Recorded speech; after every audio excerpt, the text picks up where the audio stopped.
People are in pain and they don't know they're in pain. They have no concept that there's a better way to live. Many people have had incredibly successful runs at life, run into ditches, run into some tough times. They're not people out there, they're us, they're all of us.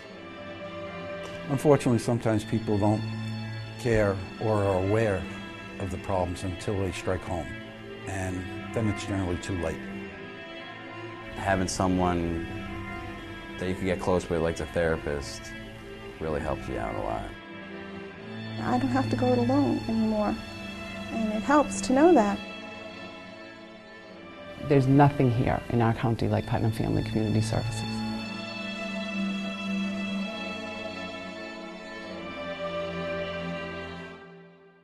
Here at Putnam Family and Community Services, our mission is to make sure that those who enter our door leave our doors feeling good about life and good about themselves and are able to have a successful life and a life that is happy and satisfying.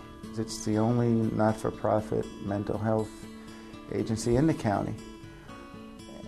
And I don't think that people really know that we're here, or if they do, they don't know exactly what we do here.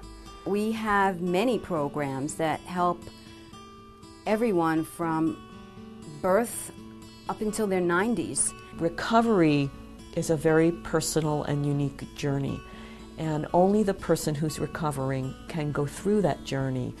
We can't go through it for them, but we can go through it with them. What we try to do is let them understand that, okay, we hear what you're saying and we want to help you. How can we help you? And having them set the tone of your treatment, because they know themselves more than we do. So tell me what you want to do. What are your dreams? Because they all have dreams. They're going to have to do some personal growth, and personal growth starts with the seed of recovery. And what we need to do as mental health professionals is to nurture that seed. And we nurture it the same way that we nurture our beautiful gardens. And we watch the person grow and we watch the person bloom. And the person gets to see their own beauty themselves as they're nurtured by those around them. There are not a lot of agencies that see kids as young as we do, or see kids with the amount of wide problems that we do. I think that that offers a great amount of services to families that they really need, that they would have had to travel very far to. My child suffers from obsessive compulsive disorder. When he was engrossed in his condition, it was very upsetting for the whole family. It's looking at things in just a little bit different of an angle and seeing the strength in it instead of the deficit. And I think that that's important for parents and for the children who often hear, well, why do you do this? You know, gee, this is so bad. We came to understand our son's problem. We came to understand some of our own problems too at the same time. And that in itself helps everyone along. The seed of recovery for me is the fact that a parent can come in and know that their child has hope, that they're going to get better. It took years of treatment, but yeah, he's over the hurdles. We're very happy with the results we've gotten here. You know, it takes time to heal, and you don't want to rush that. You want to provide state-of-the-art services, and you want to be caring to everyone and respectful. I will tell you that when I first was brought in, a friend brought me here to have some case management to help me get some benefits, because I had nothing, I didn't ask for anything, and I just didn't know I had nothing. She came to us with a traumatic brain injury with multiple limitations, very, very hopeless and helpless. I got in my car, and that's the last thing I remember till the next morning. I apparently went to Cold Spring and tried to jump in the river.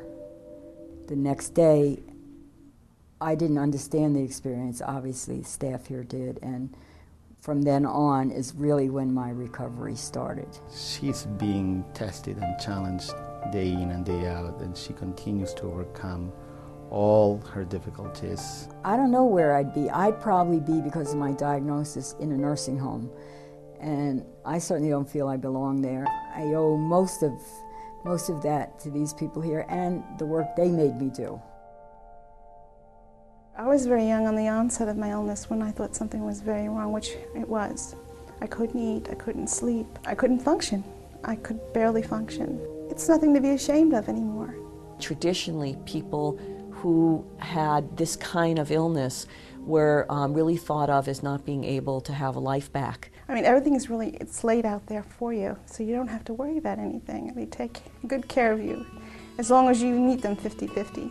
Our hope is that they transition into the community and become productive community members. You can even volunteer if you want, which I do a lot of. I volunteer. I cook food, I transport food, I pick up the pizza, you know, stuff like that. Seeing our clients walk out the door and call us back and say, you know, I got the job, I moved on to this position, or be able to say, I want a vacation in California, and getting into the car and driving all the way to California and calling me from every state and saying, I'm here, I see the ocean, you know, that kind of thing. That excites me. They want to see you get out into the community and experience life, you know, in a quality kind of way like I've been doing now so far.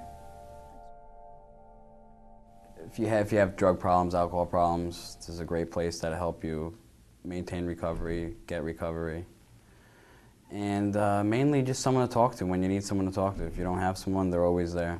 Initially, a client will call us because a friend, a family member, or themselves have realized they have a problem with alcohol and substance abuse. That is one type of client we have. Or clients will be mandated to come to us. I got arrested and put on probation. I was mandated here. Coming from being a police officer in town for 34 years, going through all the ranks of patrolman up to chief, I've seen a lot of unhappiness and misfortune. I really didn't want to come here. I really didn't want to, you know, get involved in anything. And I guess after a couple weeks, you know, I saw a difference. Sometimes making an arrest doesn't solve the problem long term, and that's really what the goal is. Being here now, for the amount of time that I've been here, really helps out, you know. My journey.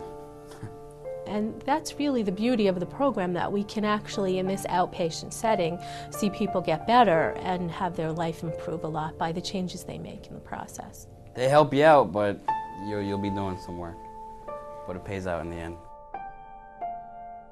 The United Way of Westchester and Putnam did a study and discovered that one of our major problems here is isolation among the elderly. Many of them have lost their spouse, they've lost their home, they've lost their income, they've lost their body, you know, and the ability to function. And it fascinates me how they can cope, how they get past it, how do they get up in the morning. And I think a lot of what I do is to just give them a push in the right direction, that many of these folks, they really know how to cope. But the losses and the difficulties that they're facing are so enormous that they just need a little bit of help, and then they can do it themselves. In this world, we all need to take care of a lot of pieces of ourselves and our family and our community. If you don't help these people in your community, it will have an impact on your community. For people who care about money, it'll drain resources in the community that could have been spent on something else. People need to have a place to come, whether it be for mental illness or chemical dependency or whatever, that they need to know that there is a place that they can come and that they won't be turned away. But it really breaks my heart when I have to tell a mom that I can't see her child because we don't have enough funding for that, and we have to put them on a waiting list. When someone finally gets to the point where they're ready to ask for help in mental health or chemical dependency treatment, they cannot wait 3 months. They need the help then, not 3 months down the road, because it's probably taken them 2 years to get to that point, to ask for the help. In today's world, nonprofits need donations from the citizens that they serve, from the local community. We're very low-key about it, but we can't be low-key anymore because, you know, we need help. We really need the community's help. It does make a difference. I can see it every day. It allows me to go out into the field and help the folks I help. It means that my client can come here, and that if they have no money, they can come here and still get therapy, because the donations go towards helping us make sure that they get therapy, whether they can pay $1, $10, or $20. Maybe we could get books on recovery in groups and NAAA books that we could take home, and anything that'll help us out. Somewhere, someone's going to need help, and it's nice to be able to help them do that.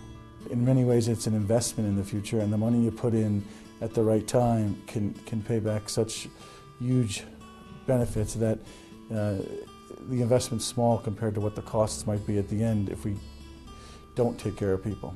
Anything that you give to us goes right back to you. I think as a whole, what I want people to know is Putnam Family and Community Services really cares about the people they work with and the people they work for. We are giving some tools as people ask for them and trying to negotiate all the hurdles together so they can grow to their maximum potential in life. There's hope. There's absolute hope. You can't deny the hope. I just want them to know that if you need them, they're here and this is the place to be. We're working with people, so whenever you have an impact in any of those people, it's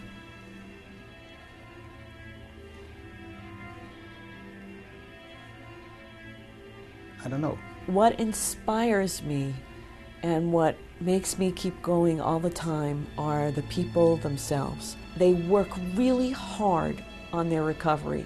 They work through things that are painful, they cry, they struggle, and they keep coming back and they pull their life together.